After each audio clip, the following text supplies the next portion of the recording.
semua, perkenalkan, aku Karina, Karate Intelligent Assistant. Sahabat TI kalian, aku hadir untuk menjadi pemandu dalam video pembelajaran PJOK yang seru dan interaktif. Bersamaku, kalian akan belajar olahraga bukan hanya lewat gerakan, tapi juga lewat cerita, sejarah, dan manfaatnya. Jadi, belajar PJOK akan jadi lebih mudah dan menyenangkan. Yuk, kita mulai petualangan belajar hari ini bersama aku Karina, pemandu AI kalian. Dimulai dari asal-usul karate. Dahulu sekali karate berasal dari sebuah pulau kecil di Jepang bernama Okinawa. Pada zaman dahulu, masyarakat di sana dilarang membawa senjata. Karena itu, mereka mengembangkan seni bela diri dengan menggunakan tubuh mereka sendiri, terutama tangan dan kaki. Dari sinilah karate mulai lahir. Kata karate sendiri berasal dari bahasa Jepang, dari kata kara yang berarti kosong dan te yang berarti tangan. Jadi, karate memiliki arti tangan kosong. Maksudnya, karate adalah seni bela diri yang dilakukan tanpa senjata. Seiring waktu, karate tidak hanya berkembang di Okinawa, tetapi juga menyebar ke seluruh Jepang. Para guru karate, yang disebut sensei, mulai memperkenalkan karate ke berbagai negara. Hingga akhirnya, karate dikenal di seluruh dunia, termasuk Indonesia. Kali ini saya akan memandu teman-teman untuk mengenal lebih jauh tentang karate, mulai dari pengertian, manfaat, hingga induk organisasi yang menaunginya. Karate adalah salah satu seni bela diri asal Jepang yang sangat populer di dunia, termasuk di Indonesia sendiri. Kata karate sendiri berarti tangan kosong, yaitu bela diri yang mengandalkan kekuatan tubuh, kecepatan, serta ketepatan teknik tanpa menggunakan senjata. Kemudian, di sini kita akan mempelajari teknik Pinanidan, yaitu salah satu jurus dasar dalam karate yang berfungsi untuk melatih koordinasi antara tangan, kaki, serta konsentrasi kita dalam bertahan maupun menyerang. Di tingkat dunia, karate berada di bawah naungan World Karate Federation atau WKF yang menjadi induk organisasi internasional resmi dan diakui oleh Komite Olimpiade Internasional. Sedangkan di Indonesia sendiri, karate dinaungi oleh Federasi Olahraga Karate-Do Indonesia atau yang disebut dengan Forki. Terima kasih. Adalah teknik karate dalam Pinanidan. Dalam Pinanidan terdapat beberapa teknik utama dari segi tangkisan. Kita mempelajari antara lain gidambare atau tangkisan bawah, ageuke atau tangkisan ke atas, sotouke yaitu tangkisan dari luar ke dalam, dan juga ujiuke tangkisan dari dalam keluar. Semua tangkisan ini digunakan untuk menghadapi serangan dari berbagai arah. Sedangkan untuk pukulan yang sering digunakan adalah oisuki, yaitu pukulan lurus sambil maju. Gyakusuki yaitu pukulan lurus dengan tangan berlawanan dari kaki ke depan, serta tateusuki yaitu pukulan tegak lurus ke arah peluk lawan.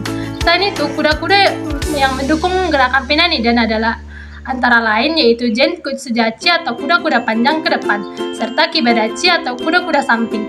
Dari semua gerakan ini, kita dilatih untuk menjadi fokus, kecepatan, dan ketepatan sehingga bisa mengaplikasikan karate bukan hanya sebagai olahraga, tetapi juga sebagai seni bela diri yang bermanfaat dalam kehidupan sehari-hari. Halo teman-teman, aku di sini mau cerita tentang tokoh-tokoh hebat karate yang bikin kita bisa belajar karate sampai hari ini. Yuk, ikutin aku. Pertama, ada Gichin Funakoshi. Beliau disebut bapak karate modern. Dialah yang membawa karate dari Okinawa ke Jepang. Funakoshi juga pendiri aliran Shotokan. Aliran yang gerakannya lurus, kuat, dan disiplin banget. Beliau percaya karate itu bukan untuk menyerang, tapi untuk membentuk karakter. Selanjutnya ada Chojun Miyagi, pendiri aliran Goju-ryu. Go artinya keras, Ju artinya lembut. Beliau mengajarkan kita kalau karate itu harus seimbang. Ada saatnya kuat, ada saatnya fleksibel. Filosofinya dalam banget ya. Yang ketiga adalah Hironori Otsuka, pendiri aliran Wado-ryu.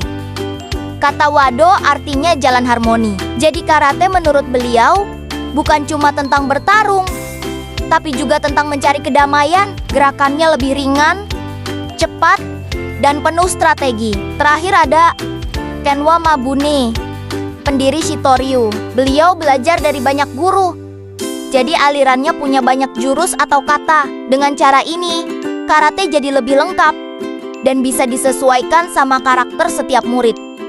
Nah, Keren banget kan teman-teman? Tingkatan sabuk dalam karate. Urutan warna sabuk bisa sedikit berbeda antara daerah.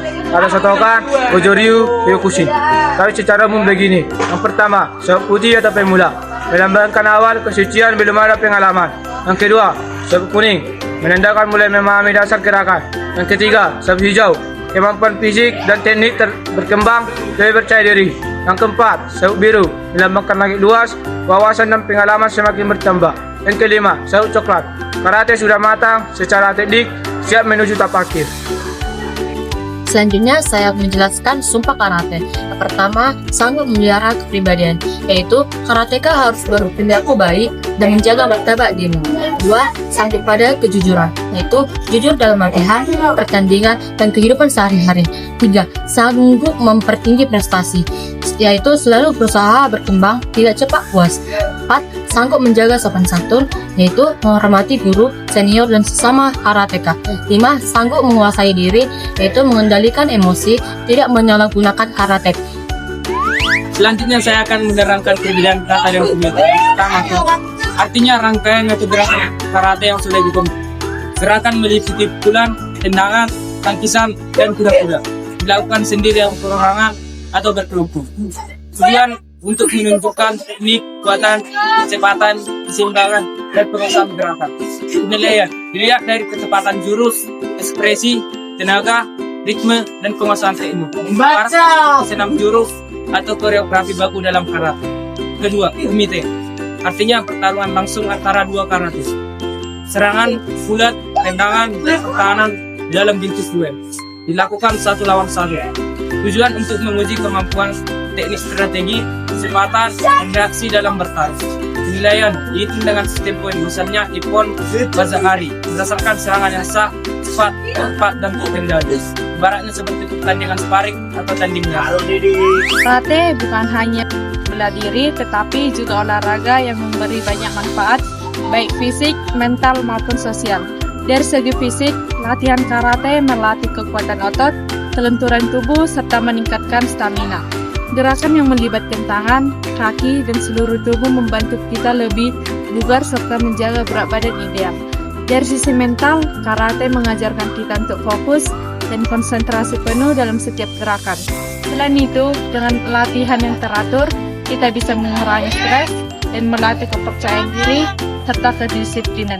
Sementara dari sisi sosial, karate menanamkan sportivitas, menghargai teman maupun lawan, serta membangun kerjasama yang baik dalam latihan bersama. Oleh karena itu, karate sangat bermanfaat bukan hanya untuk menjaga kesehatan tubuh. Terima kasih.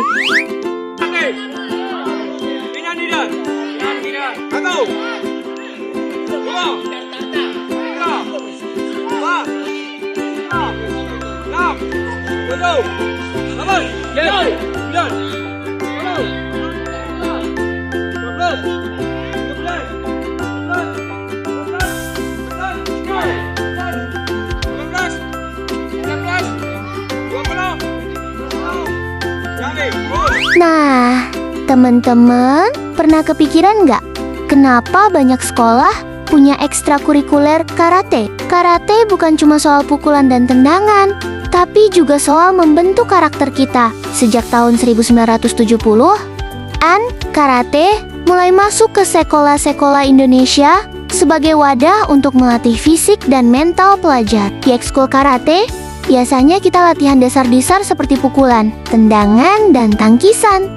Lalu belajar jurus atau kata untuk melatih keluasan gerakan. Nggak berhenti di situ, kita juga diajak mencoba kumite atau sparring, biar bisa melatih strategi, sekaligus keberanian menghadapi lawan. Latihannya seru, apalagi kalau menjelang lomba antar sekolah, suasananya makin semangat. Manfaat ikut karate itu banyak banget. Tubuh kita jadi lebih sehat, kuat, dan fleksibel. Pikiran juga lebih fokus, percaya diri meningkat, dan tentu saja disiplin terbentuk dengan sendirinya. Selain itu, karate ngajarin kita untuk menghormati lawan, menjaga sportivitas, dan bertanggung jawab dalam setiap tindakan. Bahkan, lewat ekskul karate, kita bisa berprestasi dan membawa nama baik sekolah ke tingkat daerah sampai nasional. Jadi teman-teman, karate itu bukan cuma bela diri. Karate adalah jalan untuk jadi pribadi yang lebih tangguh, lebih disiplin, dan lebih percaya diri. Yuk, jangan ragu buat gabung ke ekskul karate dan rasakan sendiri manfaatnya, Os.